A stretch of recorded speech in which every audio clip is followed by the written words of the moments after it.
Chi ơi.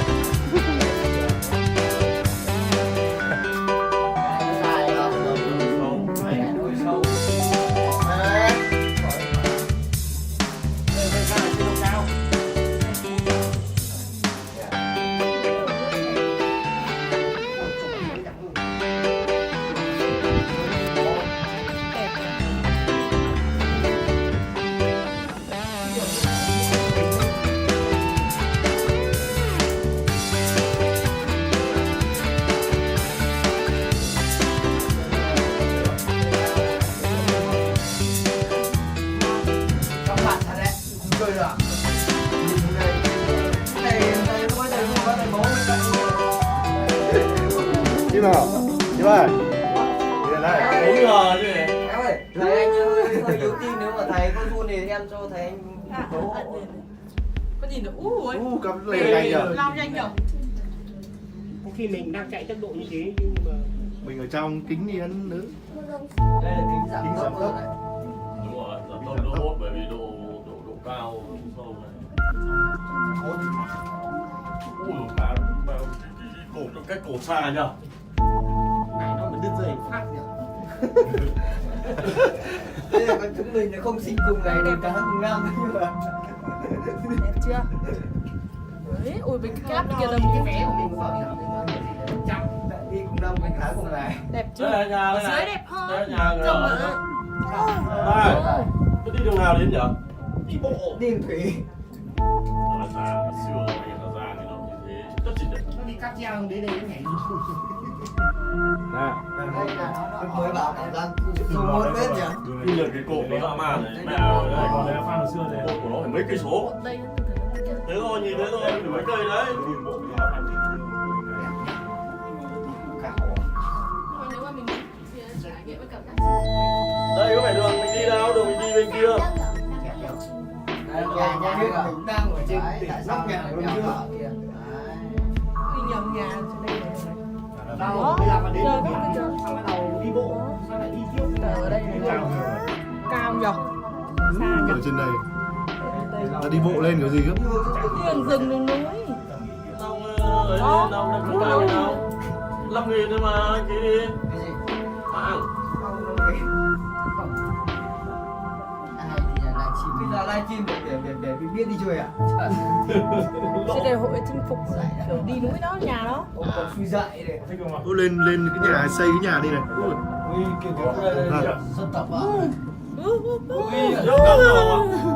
Sợ đi cho sợ đấy. Đây chả lẽ là mới một tuần mới xuống bản mà. Ở trên đây.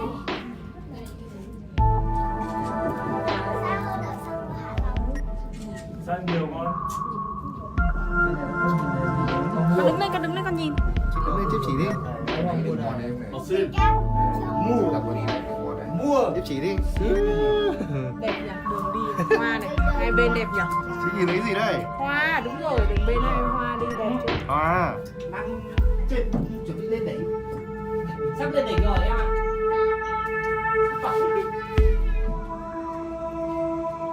Chị nhìn xuống dưới đi. Cô đẹp chưa? Nó sao? Chứ vào, lại đi. Con bé này mắt nó như gái Hàn Quốc vậy. Alo. Đường mòn đường chưa? Mẹ mà đi vào đi vào rồi. Bố này. Mặt này mà đẹp.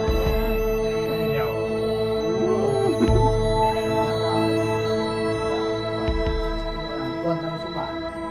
Ở trên đấy ít nhà nhỉ? Đây ít nhà. Đây là cái này là có hổ nhỉ? Kia người dân kia là bản kia. Khu này ít nhà. Đẹp không con? Kìa. Nào, nắm. Ôi nhìn chưa? Đây là nhà nó rồi. Nhìn thấy nhà chưa? Vâng. Đường mòn.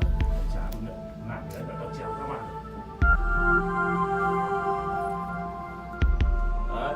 Đây mới là cổ thứ hai đấy nhá. Nhà nhỉ, nhiều nhà nhỉ. Nếu mà mình làm đi cái này mình mắc thì tìm mình đi đâu? Tìm đi đâu? Nhóc. Ăn ngon đấy để Ba một phút 3.300. Đây nhà ở đây. Túi để nôn à? Cái lèo nó là trông đổi là. Ừ, có nhà đấy. Túi để nôn Nó đấy. ở đây. Nhà ở thật rồi đâu. Đây giờ nó bỏ cho ai vào đấy rồi. Đông Dương. Ui giời ôi giời. Phải xuống dốc còn đó. Ghê ghê không? À đây là cái thờ. Biếu. Biếu người ta leo lên. Đây nhỏ đi bộ bên đấy không? À dây à? Đây à? Dây à? Đấy, bấu dây lên đấy. Kinh nhờ. Dây đâu? Ai đã đi đường mòn của người ta lên giờ. Đấy, dây đâu? Nhìn như kiểu lối chuột chạy ấy. Có nhà đây không? Đây. Nhà đây rồi. Cái này nó ra Sapa năm.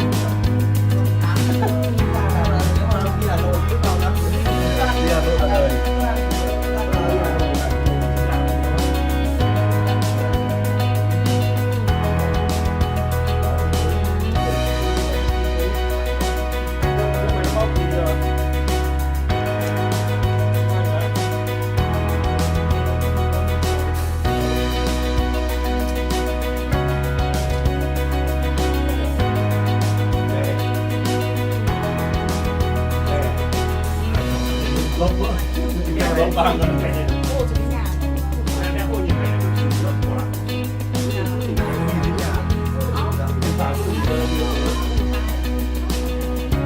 Đàn cao mà giống máy bay. Cái này nó có sinh lực nó không đi lên hết mà. Bắt cái cổ cổ này.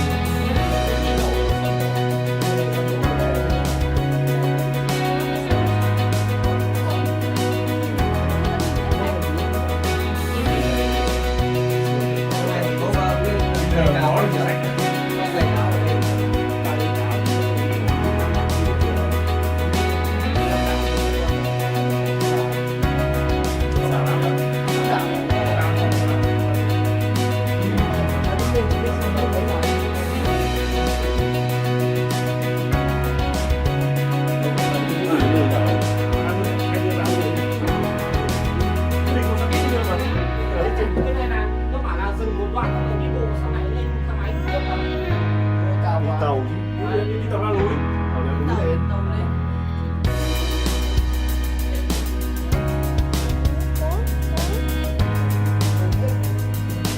Đây là ban, chuẩn bị ban hộp đúng không? Đây là kho. Trông cái này thôi. Còn cả côi đây, nó cũng cả côi đây này, cũng cả côi này. Cây nó to phết đấy, nhưng mình ngồi trên này mình ui rồi. Đã kinh thật say. Ôi giời. Hết ba cột đây. Cái cột này thì dã man nhỉ, không như thế gì đâu á. Đây, cái cột này không như thế gì. Đây là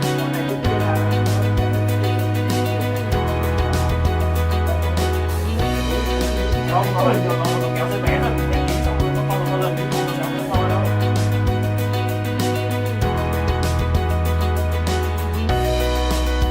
Đấy, nhà này không? đây, sắt dưới đây này đây mình. Án nó ở đấy là cột. Đây, sắt dưới đây này.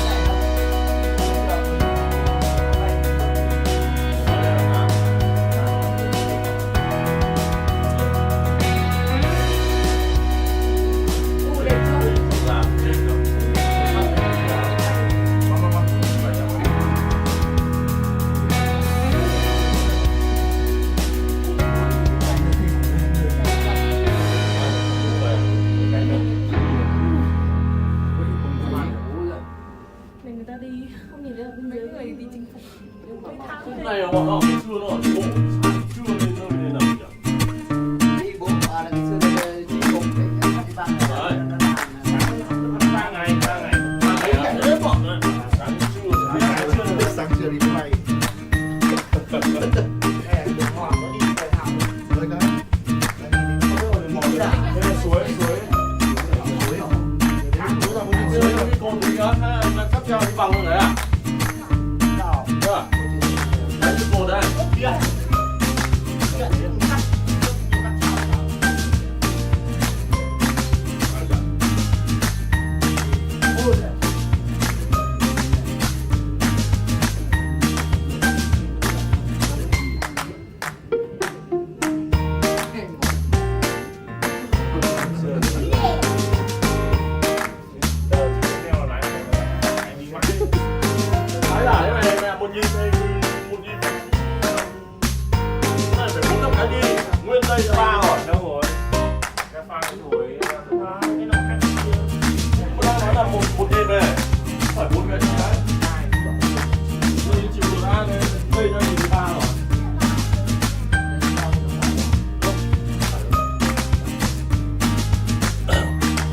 Nó đi đưa đợt tiệm về nhà đi thôi. Khổ nó đấy. Đấy.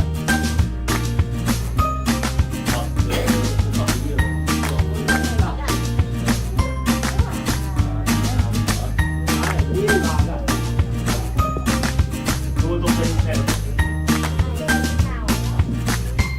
1, 2, 3.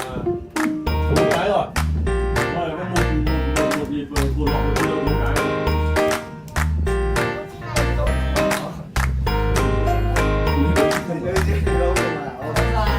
Chuẩn bị vậy. Tầm khoảng 10 độ. 10 độ. 10 độ. Đúng một cụ mặc áo đi, đừng mặc áo đi. Đấy lạnh đấy. Trên đây họ bán áo khoác đấy. Này mà mặc một cổng lên là đỏ đấy. Áo là còn rất dễ xè gì. Và lạnh rồi đấy. Đây đây hả? Lạnh rất gọn đấy. Không đây này hả? Tại vì cái nào nó gọi anh bắt trở. Nuôi em biết ở trên xe bình phan rồi. 4 rồi nhá. Cái gì này là 4, coi nguyên một cái bạn cây này là 4 cái rồi này. 4 độ. 4 rồi. 1, 2, 3, đúng 4 rồi.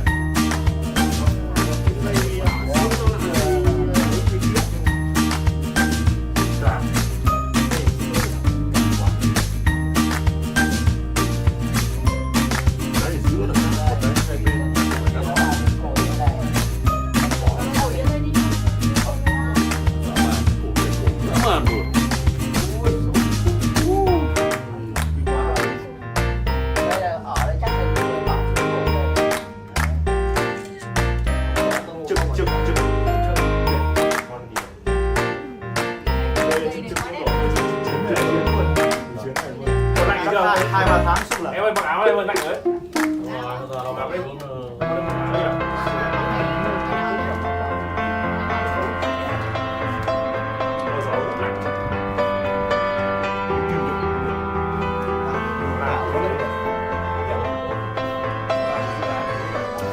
đây mà mở ra mở lên phòng ăn rồi không được hết.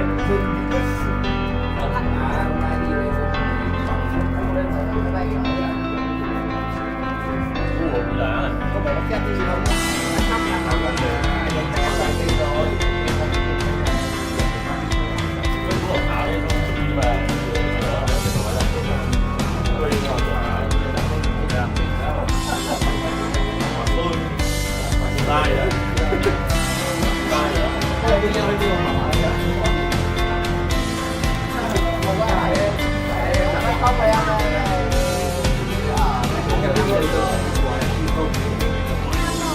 Đó kìa tàu à, tàu à. Ô, tàu này nó đứng rồi à. Tàu đấy. Tàu lên núi mà. Đấy, đúng nó núi xưa là Đà Lạt đấy, không phải là tàu núi. Không em ơi.